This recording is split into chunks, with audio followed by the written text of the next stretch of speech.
So we're sharing the podcast with our staff and decision makers because you've done a good job of expressing why growing food organically is important. You've done a good job of expressing why we started growing organic food from multiple perspectives. And what came up in the last month was, well, let's try growing some of this crop in a pot to deal with this soil disease. And I just immediately went right to one of your podcasts and said, here, I want you to watch this podcast. This is why we don't want to do this. And there's a commitment here. And okay, if we're going to do this, we can't sell it as organic. The organic label goes away.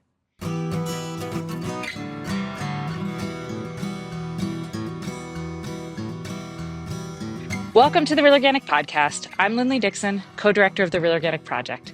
We're a grassroots, farmer-led movement with an add-on organic label that distinguishes crops grown in healthy soils and livestock raised on diverse pastures, all without synthetic fertilizers and toxic chemicals.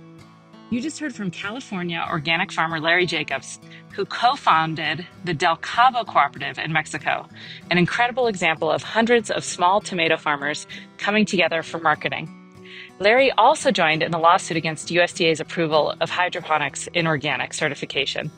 Larry is back with us for the third time, and in today's conversation, he shares why soil is the true foundation of organic farming, what's at stake for public health and democracy, and how farmers can keep integrity alive in a changing food system.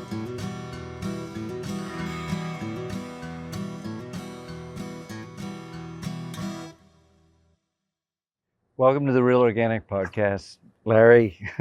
We just had a three-way interview with Tom Avenellis. It was wonderful, but I wanted to talk alone with you for a few minutes. I want to talk a little bit about hydroponic, although I'm happy to talk about the things that we were talking about economics and about why. Let's talk about the hydroponics. Okay, we'll talk about hydroponics. So you were part of the group that sued the USDA? Yep. Could you tell me why? Yeah, upon careful reflection and looking back at the intent of the Organic Food Act, why we started this whole thing, it was intended to be crops grown in the soil. And there's a reason for that.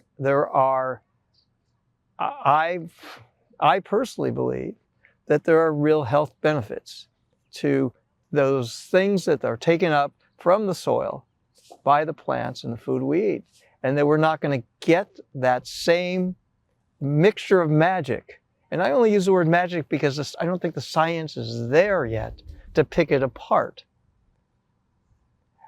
And that we're going to lose something that's critical to our public health by moving away from a soil-based food system. And I'm not against the people growing food organically, but I do think hydroponically. Yeah. But I strongly feel that the consumer should know and have the choice. Say, okay, I'm going to buy this because I like this hydroponic product, or I'm going to buy this because it's a certified organic product. And the two shouldn't be mixed. Now, a hydroponic guy can certainly put on his label that it's pesticide-free and it would not use any chemicals on this, but they shouldn't have the claim that it's organic, because organic was meant to be grown in the soil. And we don't know what the health benefits are to food grown in the soil and the whole microbiome that's being taken up by the plant and growing around the roots of the plant that you're getting in your food when you eat your lettuces and your radishes and your tomatoes and your berries. That's the heart of it. Yeah. So then it bothers me when you hear the stories of these guys that have have gotten certified organic after they sprayed an herbicide, put down a mat, put a bunch of pots on it, and are growing a hydroponic system in pots. Or basically they're feeding a berry crop or whatever it is they're growing in pots. That's not right. That should have never slipped through the cracks. But we're doing something so much different when we're farming in the soil. We're feeding the soil. The feeding soil has a cost because you grow a cover crop, you're adding compost to it, you're doing things to encourage soil life. When you're growing things in pots, hydroponically, or in a sterile mix, you're not having to manage the system that way. You don't have those costs in managing the system. So you're likely losing something that has an impact on your health. At the same time, we're not encouraging growers to take care of their soils and build healthy soils for growing crops. There's something to the argument, okay, you can grow more per square foot in these hydroponic systems, sure. Let's label them separately. Let's let the consumer have an honest choice about which one is which. Yeah. Does that make sense to you, Dave? It makes incredible sense to me. I believe the only reason that we're having this conversation is because a few very powerful people, figured out how to game the system and influence the USDA to redefine organic.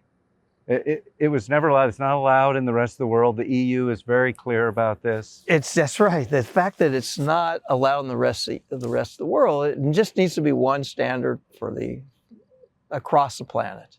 And every time a consumer purchases something that's certified organic, that should be a vote for taking care of the soil and taking care of the environment. It's not just growing food without the toxic chemicals. It's taking care of the soil and the environment at the same time.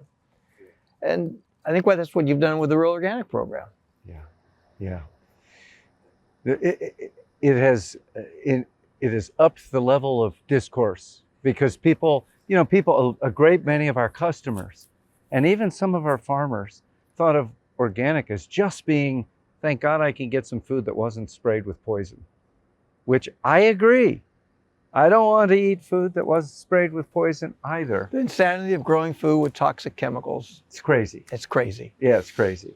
But let's not. It's more. We've done all this work to develop this organic label and get the United States government and governments all over the world to recognize it and define it every place but here today as being soil-based. We're losing something. And the other piece of it is this concentrated animal stuff. And there's an interesting, I'll digress, and you can edit away here. And when you say concentrated animal stuff, you're talking about confinement of livestock. The confinement of livestock. Feed them in a the last stage before they slaughter them. Right, or in the case of chickens, every stage, their entire lives spent inside. Yeah, that's not a healthy system. And now we've got the food safety people coming and saying to us organic growers and the conventional growers, cut down the trees around your field because it's habitat for birds and the birds are going to poop on your field and that's going to increase your food safety risk. Well, it turns out that that's not true. That's only true if those birds are hanging out in one of these concentration animal lots. That's where you're creating a food safety risk by having those things. But how did USDA allow that to be part of the certified organic system? Well, how do you think they did allow that, Larry? So the corruption of our democracy. Now you're going, this is beyond my pay scale and beyond my education, but it's clearly the influence of money. And the industry or wealthy individuals are allowed to influence our political system with their lobbying efforts and with the cash they can put into somebody's campaign. That's distorting the system. And that needs to change. That Citizens United decision was a bad decision. Yeah. So our lawsuit did not succeed. It was not successful suing the USDA. And we lost on appeal. And we lost on appeal. The court said, actually on appeal, they said, we aren't saying we agree with the USDA.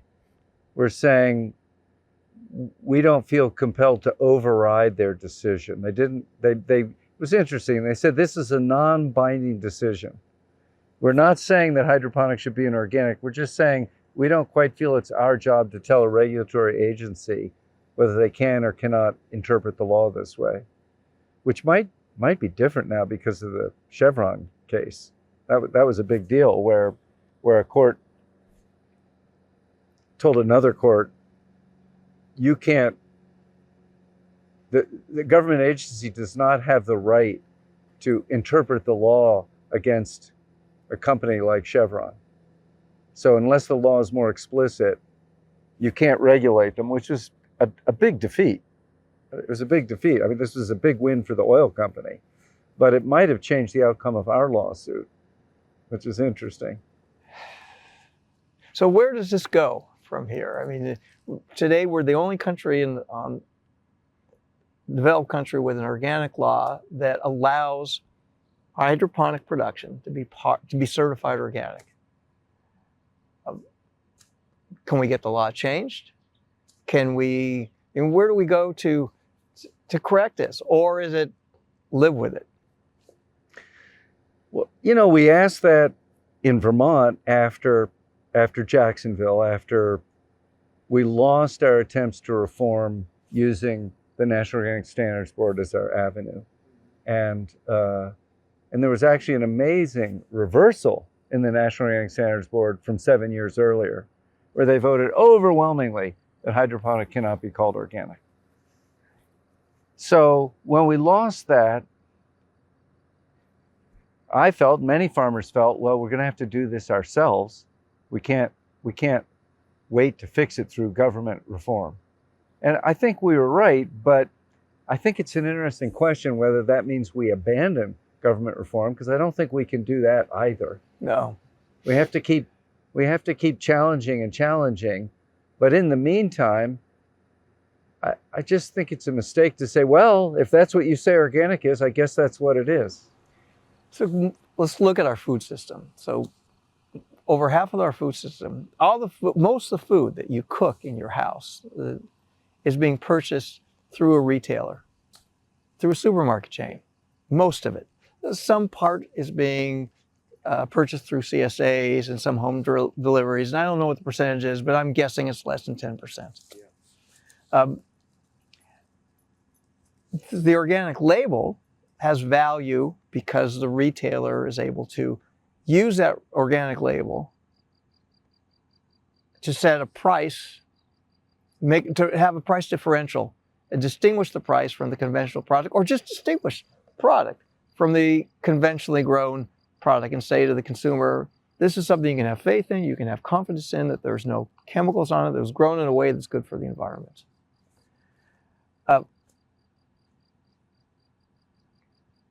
If the only way to fix this is through the real organic label, then we've got to get the supermarkets to also move towards carrying and promoting the real organic label.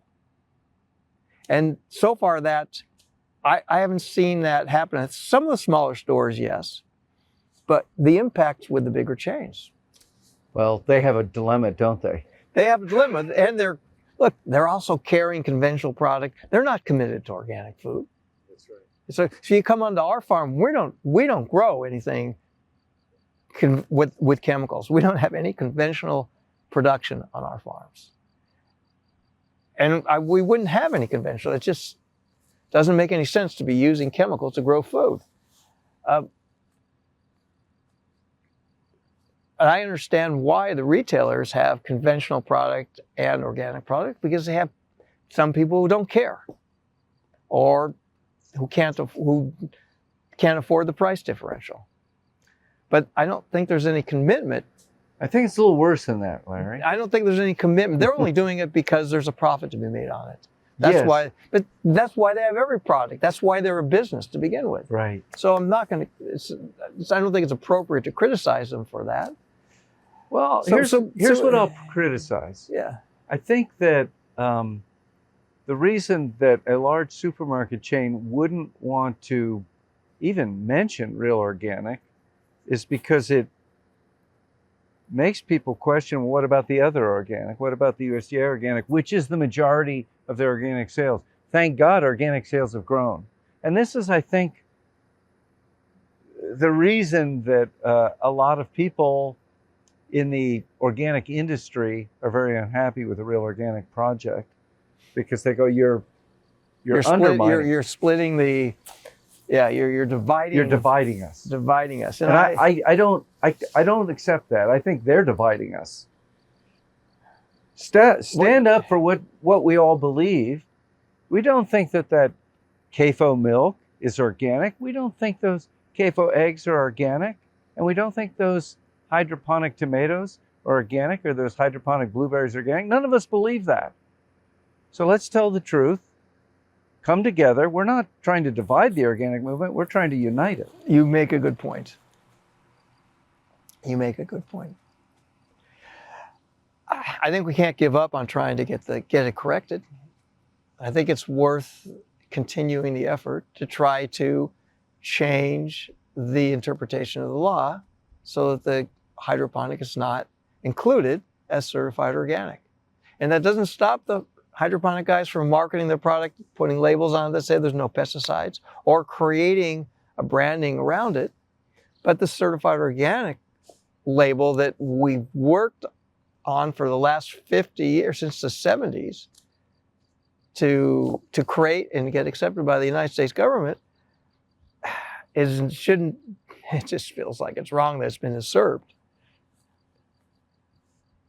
by practices that were not included when we were farming organically and when this law was written, and are not considered organic in the rest of the world for the same reasons.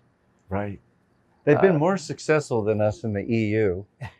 You know, they actually had their rule was it must be grown in the soil, and 3 countries interpreted that to mean let's put some soil in with the coir in the container, and we'll call that organic, saying, well, it's grown in the soil.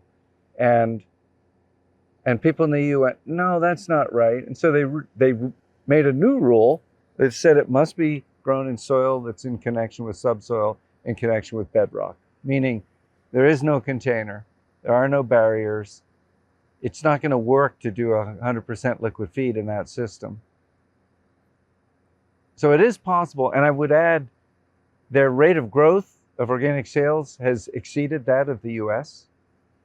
Their gross sales are about equal with the US right now. So it isn't that saying if we kept our integrity, it means that we can't spread this to more people. I think they're proving that they can. Mm-hmm. I wonder what the delta is in pricing. It may not be that much. I know it's been narrowing, and I just don't know what it is in Europe. And it's certainly narrowed in this country. When we did the Del Cabo startup in Tanzania, and we went to hire agronomists on the team to work in these villages to teach these guys how to make the compost and get their soils back alive and to do organic production. At every interview, and I interviewed 8 agronomists from the best university in the country. One of my questions was, what do you know about organics? And their answer was, well, it's low yield and high cost. Every single time. And so I said, well, why is it low yield and high cost? And they started looking for the guys who were thinking about, okay, here's how we can not make it low yield and high cost, because it doesn't have to be low yield and high cost. And it isn't low yield and high cost. You can have good a yield and manage it at a lower cost because you're not using all these chemicals. The conversation we were having with Tom was, I was asking, well, what's making your crop more expensive? Well, it's my weed management. I think that's a solvable problem. Yes. But the flip side is, at what price has it become too cheap for growers to be able to compensate their workers well and to make a decent living growing food, because of how the food system is lopsided in terms of how many customers we have and the buying power of the customer versus the selling power of the grower. I don't know how to fix that, but it's a challenge. Yeah. Well, these are big problems, and it is hard for farmers to fix the economy, the inequity of our financial system. You know, it's a lot to ask of some people who are mostly struggling simply to make a living. It's not an easy It's not an easy fix, row to hoe. and a lot of us are maybe complaining unnecessarily. No, I don't think so. Well, if we're driving a car and have a nice house, that's a lot better than most of the people on the planet. Yes. So that's right. I feel fortunate that I'm living in a place where I'm not being bombed to smithereens. Yeah. I can speak my mind, and I'm not worried about being arrested or thrown in jail, disagreeing with what somebody says. We can express ourselves about the Organic Food Act and the inclusion of hydroponics and disagree with it. Yes. World's not too bad. I agree. That part of it. I consider myself to be immensely fortunate. But I talk to a lot of farmers, I look at them, and man, are they tired. It's hard. You know, they're just, of course, these are some hard-working people. And not just the farm owners, of course, the people who are out there doing their work in the fields in vegetables and berries. But I don't think it needs to be that way. I think it's possible to create an economy in which we support and reward the people who grow good food for us. Mm-hmm. You know, it's interesting in Finland, I think it is, they've created one of the best educational systems in the world. They have tremendous outcomes. The kids really excel, and they learn a lot, and they go to school, and they're smart, motivated, curious people. And that was not the tradition in Finland. That was a decision that a group of people made, that we're going to figure out how to really change this system. And one of the things that they did was that they made teaching a highly respected profession that was well paid. And of course, in many places, it's not highly respected, and people who have choices, they see their kid become a high school teacher and they go, oh my God, what are you doing with your life? Because you're going to live a life of poverty. You know, I think there's a lot. That's the heart of the solution, is better education and well-paid, rewarded teachers. I remember my grandparents had a teacher in the family, and that person was looked up to. She was the teacher. And it was a big deal. And today, the position of teacher doesn't have that same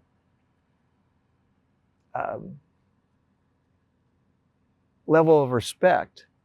It was like being a doctor, or I'm an attorney, you're a teacher. So that we would do well to bring some of that back. And certainly, you know, education, boy, if everyone in the society was super well educated, it would bring up the quality of life. And really, we're measuring the wrong things in this world. We're measuring how much do you make, what's the economic growth. We should be measuring the quality of life. What is the quality of life of everybody in the country, everybody on the planet, or everybody in the county? Where do you have the best quality of life? Because that's really what you're working for. That's really what you go to make a living for. And quality of life is maybe a little bit subjective, but it certainly isn't growth. And economic growth can't. Something's wrong when you think, well, we got to keep growing, or we got to keep growing the economy. Yeah.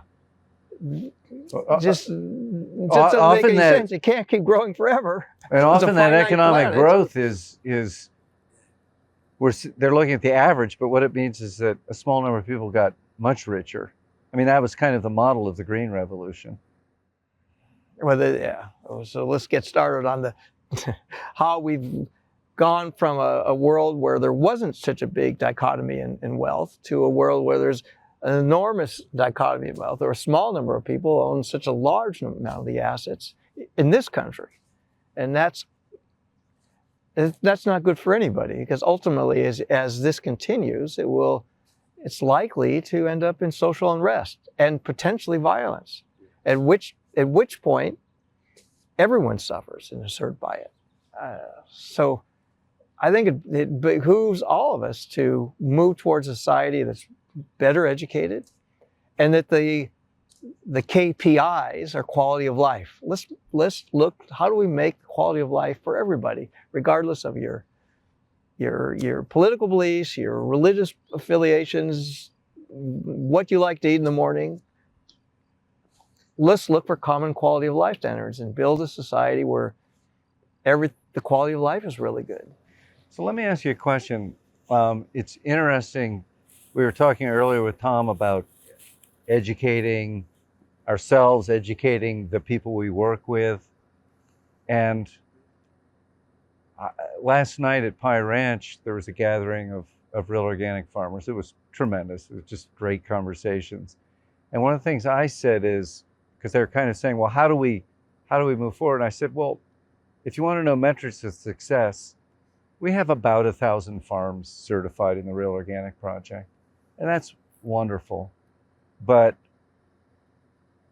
they're overworked, they're underpaid, they're really stressed, they're struggling to put it all together and keep it together in a system that does not reward them easily. I said, but even so, if those 1,000 farms were 100% bought in, and they said, we're going to tell everybody we can about what Real Organic is doing and why, and we're going to inform our customers, which would be over 1 million people. And for some of them, it's hard. If you're a wholesaler, how do you inform your customers? But also for some people who are wholesaling into a bigger market, they have a microphone with the press, with media. So there are ways they could do it. If we all did that, I think it's transformational. Yeah, that's a good way to get the word out. Yeah. And so one thing, we shouldn't misconstrue one thing. Our capitalist system is a good thing. And that people want to make a profit and want to do well is a good thing, because it drives efficiencies and it rewards people for being successful. And that's a good thing. So that we've got people who have done extremely well in our society. That's good. It's just at some point, it's too exaggerated. There's too much of a difference. And I don't know where that is, but it feels like we've gotten to that point today. When your problem in life is you've got to give away $70 billion. How did that happen? How did that happen? So, yeah, in capitalism, there was an interesting essay a while back about high road and low road capitalism. And low road capitalism was American capitalism. And it was the theory of the essay was that it developed that way as a result of slavery. And that basically there was no morality attached to the decisions. The decisions were totally based on how do you make money in the short term.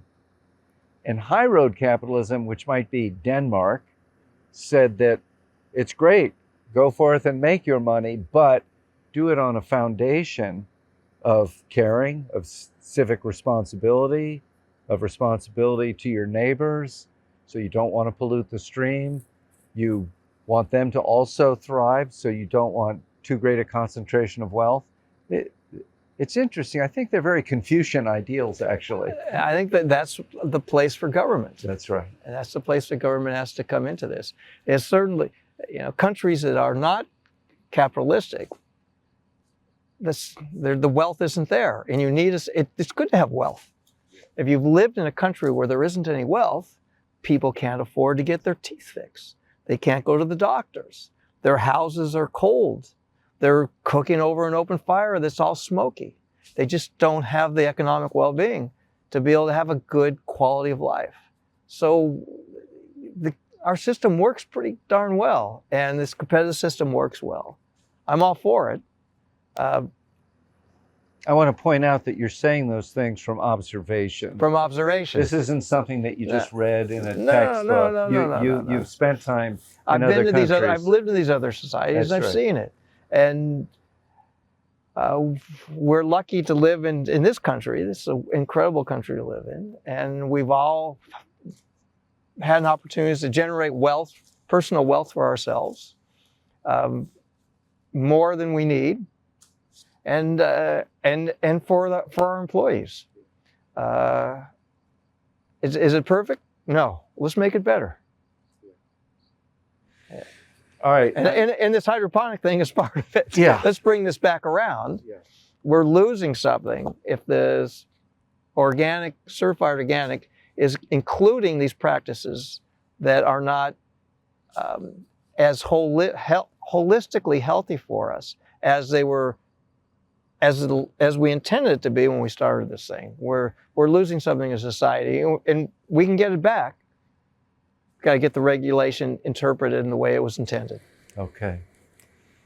Does that make sense? It's beautiful. Before we go to dinner, because we promised Sandra we wouldn't do a 2-hour interview here. She's okay. Yeah. But I did want to ask you, because I was really touched when you talked about sharing the podcast.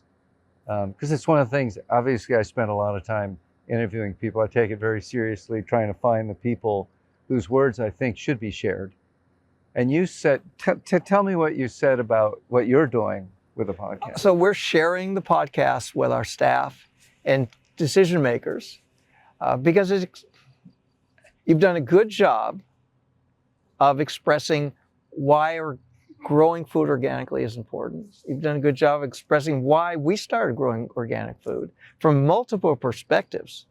And what came up in the last month was, well, let's try growing some of this crop in a pot to deal with this soil disease. And I just immediately went right to one of your podcasts and said, here, I want you to watch this podcast. This is why we don't want to do this. And there's a commitment here. And okay, if we're going to do this, we can't sell it as organic. The organic label goes away. So I think it's important that we teach the people that we're working with, and they have a deeper understanding. They hear it from Sandra and I. I've heard from them that those that have gone and worked in other agricultural concerns where they're spraying things, they appreciate not being exposed to the chemicals, not having to work with the chemicals. But do they understand the health benefits? Do they understand what's happening in the soil? Do they understand the things that you go into in these podcasts that really, I think, that share at a deeper level, from a really heartfelt level, from people who are doing it? So, and it's easy to understand. And the last thing is, this generation they're all looking at their cell phones. They're all walking around, and that's how they're getting their information. So you created a venue. You're using a venue that all those younger than us are familiar with, and that's how they're learning about the world. So it's really perfect. Yeah. So thank you, Dave. Sandra and I really appreciate what you've been doing. This is I just sent it to our agronomist in Mexico, one of your last podcasts, and he wrote back, "This is great." Yeah. I listen to them too. After I've interviewed somebody, I often enter an altered state where I'm not even sure what we said. I need to listen to it a couple times. I go, oh, this is so good. And and of course, Linley does interviews too. And I wasn't even there when they happened. And I'm going, oh, this is great. That thing with Scott Myers, the wheat grower. She's just a brilliant woman, and she's wonderful to have her on the team. Yeah. I mean, she's amazing. Yeah. And she's got the right background for this as well. Yeah. So that's when I first met her, I didn't know what her background was. Then when I saw what her background was, oh, that's right. This is a jewel. Yeah, that's right. Let me ask her some questions. I do all the time. Why would I guess? Yeah, that's right. She's got a PhD in microbiology. Please explain this to me, Linley. Yeah. Anyway, so keep doing the podcasts. And I think this is a really good way to share. There's a whole generation of us that are, what was the Bob Scowcroft, we're in the last lane here. Is that what he said? In the departures. We're in the departure lane. Yeah. So this is a good way to share this information and the sentiment for future generations. Some of it will stick around, I'm sure. Yeah. All right. Larry Jacobs, thank you so much. Dave Chapman, thank you very much. All right. Thank you for listening to the Real Organic Podcast. If you have a spare minute today, the single most effective way you can help us grow this movement and others to find this podcast is by leaving us a rating and a review wherever you listen to our podcast. You can find a video version of this interview on our website or on our YouTube channel, and you can join us every Sunday for a new episode featuring voices from the organic movement. And if you haven't already, please sign up for our weekly newsletter at realorganicproject.org/email. See you next time.